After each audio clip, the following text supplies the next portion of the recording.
네, 안녕하세요. 현재 14년차 변호사이자 보험 전문 변호사 한세영입니다. 자, 오늘도 지난 시간에 이어서 상해사망보험에 관해서 이야기해 보도록 하겠습니다. 마찬가지로 저희가 직접 진행해서 승소한 사례를 소개드리면서 이야기할 텐데요. 오늘 소개드릴 사건은 상해 요건 중에서도 우연성과 관련한 사안입니다. 상해사망보험은 피보험자가 우연한 사고로 사망한 경우에 보험금을 지급합니다. 그런데 여기서 우연한 사고란 무엇일까요? 바로 예측 불가능한 원인으로 발생한 사고를 말합니다. 이와 반대로 고의에 의한 사고는 우연성이 없으므로 보험금 지급 대상에서 제외됩니다. 따라서 고의로 인한 자해나 자살은 우연한 사고가 아니니까 보험금을 지급받지 못하겠죠. 만약에 어떤 사고가 고의에 의한 것인지 우연히 발생한 것인지 명확하지 않을 경우에 보험사는 해당 사고가 고의 사고임을 입증해야만 보험금 지급 책임을 면할 수 있습니다. 이때 그 입증 기준은 매우 엄격합니다. 유서나 주의 정황 사실로 일반인의 상식으로 보아도 자살이 아닐 가능성에 대해서 합리적인 의심이 들지 않을 만큼 입증을 해야 합니다.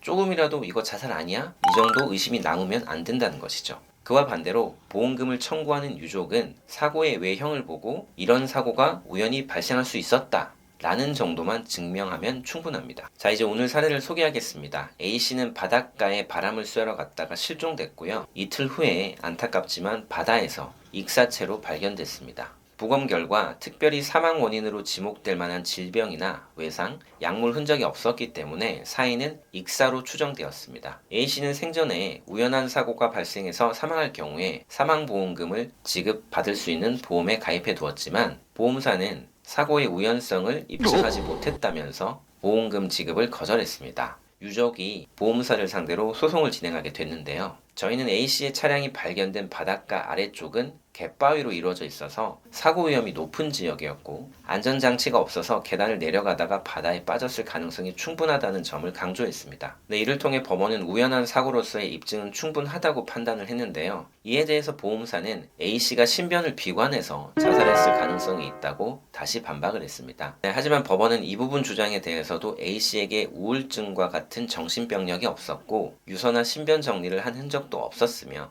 대출이 있긴 했지만 극단적 선택을 할 정도의 금액은 아니었던 점 등을 고려해서 자살한 경우가 아니라고 판단을 했습니다. 네, 결론적으로 법원은 이 사고가 우연히 발생한 사고로 판단되며 보험사가 주장한 고의성은 입증되지 않았다고 보고 유족에게 사망보험금 전액을 지급하라고 판결했습니다. 네, 사실 이번 사건은 소송까지 진행되지 않더라도 보험금을 지급받을 만한 사안이었지만 보험금이 고액인 경우에 보험금을 지급하지 않겠다라는 자세를 취하는 경우가 많이 있습니다. 보험금을 청구하는 쪽이 제풀에 지쳐서 떨어져 나가기를 바라는 면도 있는 것 같습니다. 일반인들의 경우 보험사와 같은 대기업이 나름의 근거를 가지고 보험금을 지급할 사안이 아니라고 하면 이에 대해서 다투는 것이 쉽지 않습니다. 그래서 항상 말씀드리지만 보험금이 고액인 경우에는 가급적 전문가의 도움을 받아서 청구를 하는 것이 좋습니다. 도움 없이 진행 중에 이런저런 보험사의 요구에 따르다 보면 어느새 불리한 상황으로 흐르는 경우가 많기 때문입니다. 자, 오늘은 상해사망보험에 있어서 우연한 사고를 둘러싼 분쟁에 대해서 알아보았습니다. 비슷한 문제로 고민 중이시라면 댓글이나 상담을 통해서 도움을 요청해 주세요. 오늘은 여기까지고 저는 다음 시간에 다시 재미난 이야기로 찾아오겠습니다. 변집사였습니다.